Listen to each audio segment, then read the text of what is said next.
Assalamualaikum warahmatullahi wabarakatuh.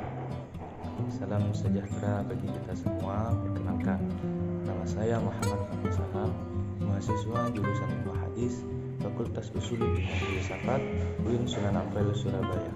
Kelas ketiga, NIM 0745 21091. Pada kesempatan kali ini, saya akan menjelaskan tentang studi Al-Quran dan Hadis untuk memenuhi tugas akhir semester mata kuliah pengantar studi Islam. Dalam pembahasan kali ini ada beberapa poin. Yang pertama, metode penafsiran Al-Quran dan Hadis. Yang kedua, fungsi Al-Quran. Yang ketiga, bukti autentisitas Al-Quran. Yang keempat, pengertian hadis, Al-Sunnah, Ansar, dan hadis qudsi. Yang kelima, perbedaan hadis qudsi dan Al-Quran. Yang keenam, kedudukan Al-Sunnah dalam syariat Islam. Dan yang terakhir, fungsi Al-Sunnah dalam Al-Quran. Sebelum membahas metode penafsiran Al-Quran dan Hadis, di sini ada bentuk penafsiran Al-Quran dan Hadis. Yang dimaksud dengan bentuk penafsiran di sini ialah macam atau jenis penafsiran. Ada dua bentuk penafsiran yang diterapkan oleh para ulama, yaitu bentuk al-ma'thur dan al-ra'i.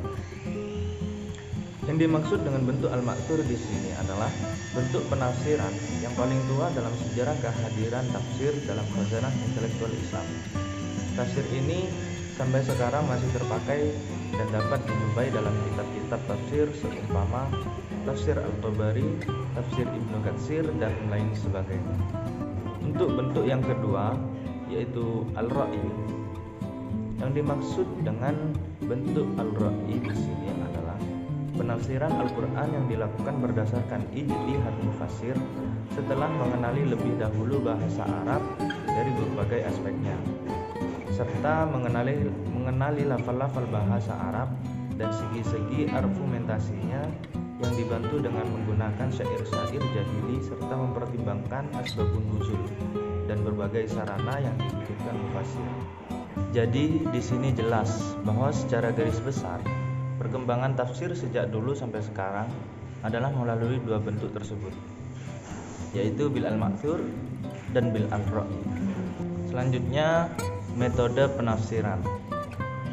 Yang dimaksud dengan metode penafsiran ialah ilmu yang membahas tentang cara yang teratur dan berpikir baik untuk mendapatkan pemahaman yang benar dari ayat-ayat Al-Quran sesuai kemampuan manusia. Metode tafsir yang dimaksud di sini adalah suatu perangkat dan tata kerja yang digunakan dalam proses penafsiran Al-Quran. Perangkat kerja ini secara teoretik menyangkut dua aspek. Yang pertama, aspek teks dengan problem semiotik dan semantiknya. Yang kedua, aspek konteks di dalam teks yang mempresentasikan ruang-ruang sosial dan budaya yang beragam di mana teks itu muncul. Dalam metode penafsiran Al-Quran dilakukan dalam 4 cara. Yang pertama ijmali, yang kedua tahlili, yang ketiga muqaran, dan yang keempat maudhu'i. Yang dimaksud dengan metode ijmali ialah suatu metode tafsir yang menafsirkan ayat-ayat Al-Quran dengan cara mengemukakan makna global.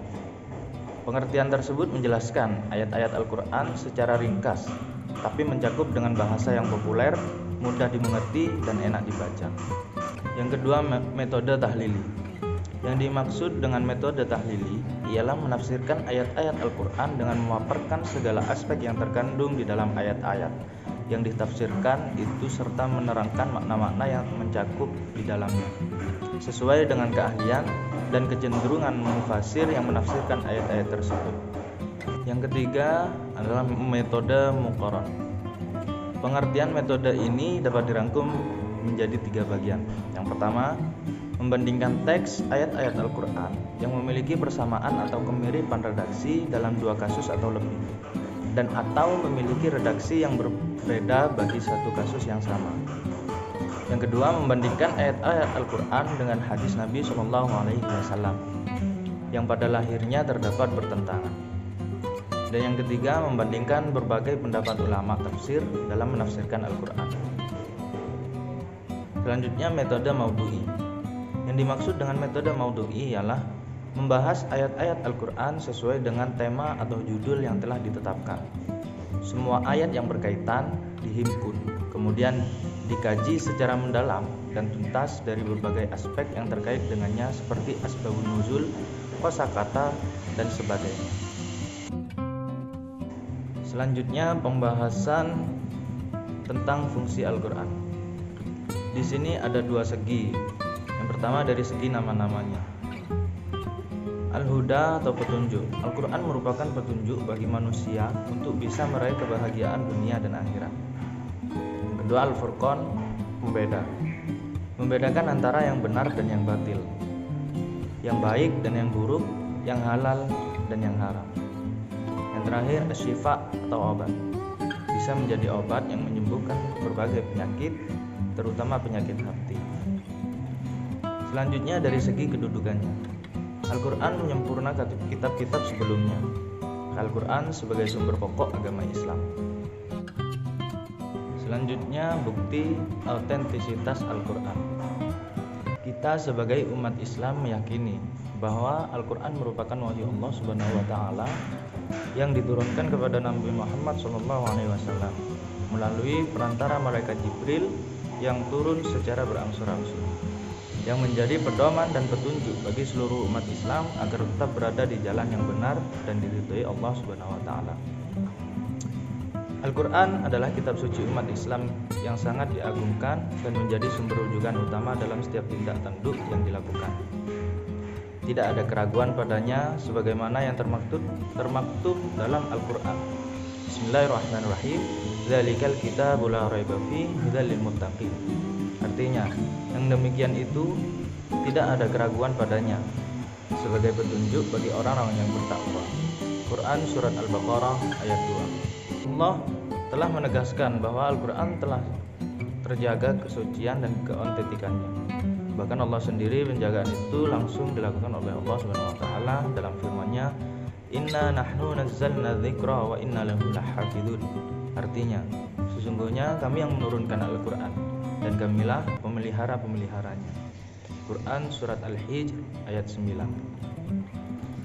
Demikian itulah bukti autentisitas atau keaslian Al-Quran yang telah dijamin oleh Allah Subhanahu wa taala serta usaha-usaha yang dilakukan oleh manusia dalam menjaga keasliannya. Berkat jaminan ayat di atas, maka orang Islam atau Muslim yakin bahwa apa yang didengar dan dibacanya sebagai Al-Quran tidak berbeda sedikit pun dengan apa yang pernah dibaca oleh Rasulullah SAW.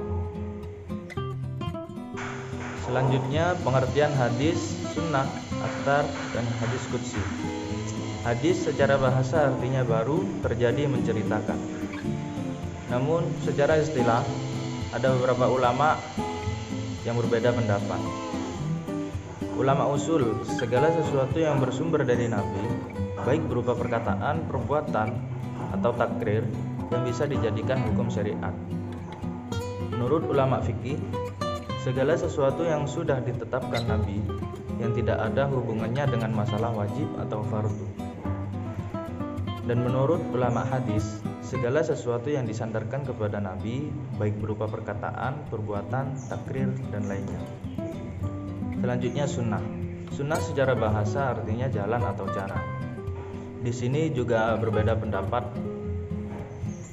Menurut ulama usul, segala sesuatu yang bersumber dari Nabi, baik berupa perkataan, perbuatan, atau takrir, yang bisa dijadikan hukum syariat. Menurut ulama fikih, perbuatan yang lebih utama untuk dilakukan, yang tidak sampai mencapai tingkat wajib dan fardu.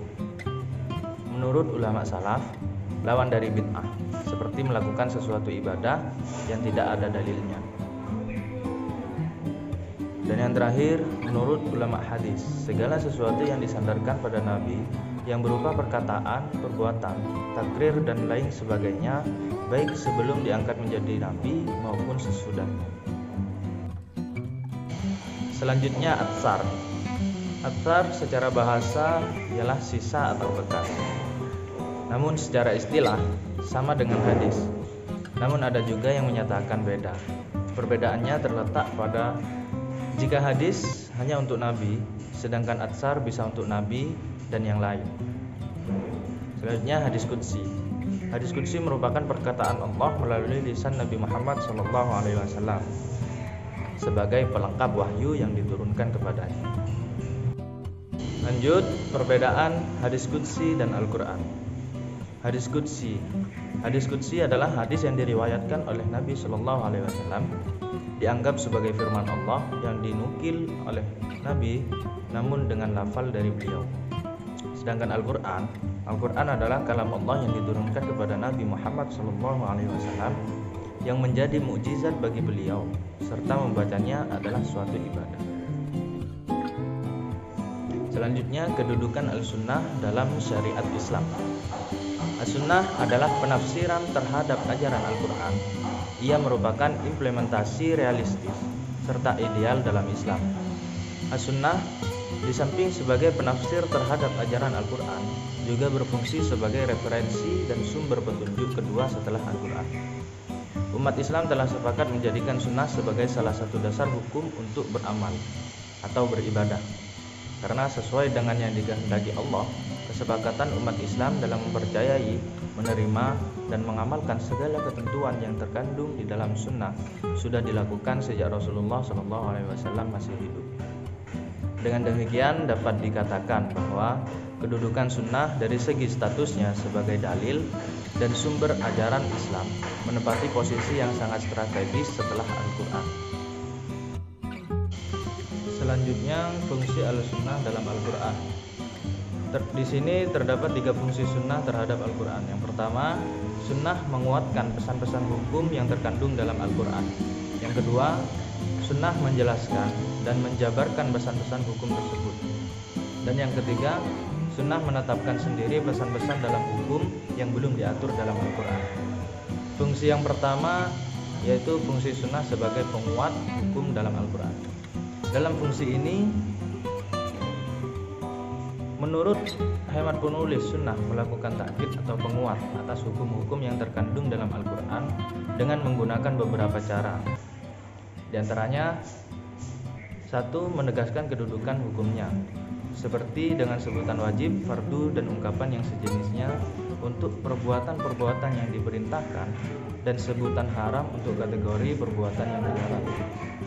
Yang kedua, memerintahkan segi-segi bahasa yang timbul sebagai efek dari suatu perbuatan yang terlarang dan memperingatkan sanksi hukuman yang berat bagi pelaku perbuatan terlarang atau meninggalkan kewajiban. Yang ketiga, memperingatkan amaliyah secara dawam atas suatu kewajiban dan menampakkan suatu kebencian yang sangat terhadap suatu yang dilarang. Dan yang terakhir, menerangkan posisi kewajiban dan larangan dalam syariat Islam. Selanjutnya, fungsi yang kedua yaitu fungsi sunnah sebagai penjelas dan penjabar apa yang dibawa oleh Al-Quran. Dalam fungsi yang kedua ini, segi-segi tabyin atau penjelas sunnah Al-Quran antara lain: A. Mengikat makna-makna yang bersifat lepas yang terkandung dalam ayat-ayat Al-Quran, seperti pergelangan tangan yang ditunjuk oleh sunnah sebagai penjelas terhadap yadun yang terdapat dalam Quran surat Al-Ma'idah ayat 38. Yang kedua, mengkhususkan ketetapan yang disebutkan secara umum dalam nas-nas Al-Quran, seperti bayan al-gharar sebagai pengecualian atas dihalalkannya jual beli yang tersebut dalam Quran surat Al-Baqarah ayat 275. Dan yang terakhir, menjelaskan mekanisme pelaksanaan dari ketetapan-ketetapan Al-Quran, seperti tata cara pelaksanaan sholat, haji, puasa, dan kewajiban-kewajiban lainnya. Selanjutnya, fungsi sunnah sebagai penetap hukum yang belum diatur dalam Al-Quran.